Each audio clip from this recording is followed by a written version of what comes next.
வங்கதேசத்தில் உள்ள ஒரே பவளப்பாறை தீவான செயின்ட் மார்ட்டின் தீவு நரிக்கல் ஜிஞ்சிரா தேங்காய் தீவு என்று அழைக்கப்படுகிறது. இந்த தீவு தரிச்சினி தீவு, லவங்கப்பட்டை தீவு என்றும் அழைக்கப்படுகிறது. இந்த தீவு வங்காள விரிகுடாவின் வடகிழக்கு பகுதியில் அமைந்துள்ளது. 3 கிலோமீட்டர் சதுர பரப்பளவு கொண்ட மிகவும் சிறிய தீவு இந்த செயின்ட் மார்ட்டின் தீவாகும். வங்கதேசத்தின் தெற்கே காக்ஸ் பஜார் டான்காஃப் தீபகற்பத்தின் முனையிலிருந்து சுமார் 9 கிலோமீட்டர் தொலைவில் அமைந்துள்ளது. 18ஆம் நூற்றாண்டில் அரேபிய வணிகர்கள் இந்த தீவில் முதலில் குடியேறிய போது இந்த தீவு ஜசீரா என்று அழைக்கப்பட்டது.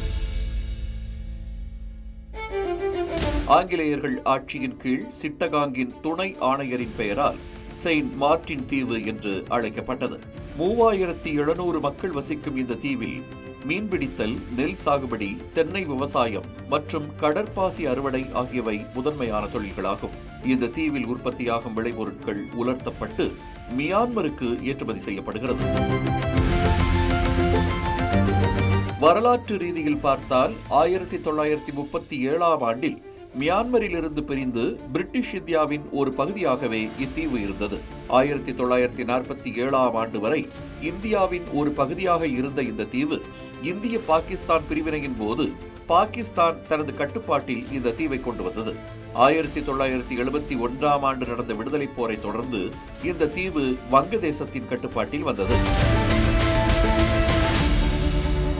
1974ஆம் ஆண்டில் பவளத்தீவு வங்கதேசத்தின் ஒரு பகுதியாக இருக்கும் என்று மியான்மரும் ஒப்புக்கொண்டு ஒப்பந்தம் செய்திருக்கிறது.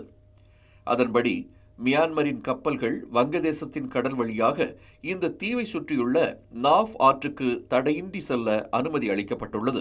கடல் சட்டத்திற்கான சர்வதேச தீர்ப்பாயம் செயின்ட் மார்ட்டின் தீவை வங்கதேசத்தின் ஒரு பகுதியாக அங்கீகரித்திருப்பது குறிப்பிடத்தக்கது. மியான்மர் மற்றும் வங்கதேசத்தின் தென்மேற்கே விரிந்துள்ள கடல் மற்றும் கடற்பரப்பின் ஒரு பகுதியாக இந்த பவளப்பாறை தீவு இருக்கிறது. மியான்மரின் வடமேற்கு கடற்கரையிலிருந்து மேற்கே சுமார் 8 கிலோமீட்டர் தொலைவில் நாஃப் ஆற்றின் முகப்பில் இந்த தீவு அமைந்துள்ளது. இதற்கிடையே பட்டுப்பாதை திட்டத்தின் முன்முயற்சியின் ஒரு பகுதியாக இந்திய பெருங்கடல் பகுதியில் சீனா அதிக கவனம் செலுத்துகிறது. தொடர்ச்சியான ராணுவ தளங்கள் மற்றும் பொருளாதார வர்த்தக வழித்தடங்களை உருவாக்குவதன் மூலம் இந்தியாவை எதிர்த்து போராடுவதற்கான ஒரு முயற்சியாக சீனா இதை வைத்திருக்கிறது. இந்தியாவை பொறுத்தவரை பாகிஸ்தான் வசமுள்ள ஆக்கிரமிப்பு காஷ்மீர் வழியாக செல்லும் BRI திட்டம் இந்திய இறையாண்மையை மீறுவதாக குற்றம் சாட்டுகிறது.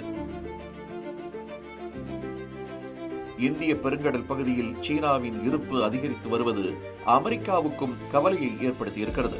தற்போது மலாக்கா ஜலசந்தியை சீனாவே அதிகமாக பயன்படுத்துகிறது. செயின்ட் மார்ட்டின் தீவில் ஒரு நாடு தனது ராணுவ தளத்தை அமைத்தால் அந்த ராணுவ தளம் மலாக்கா ஜலசந்திக்கு மிக அருகில் இருக்கும்.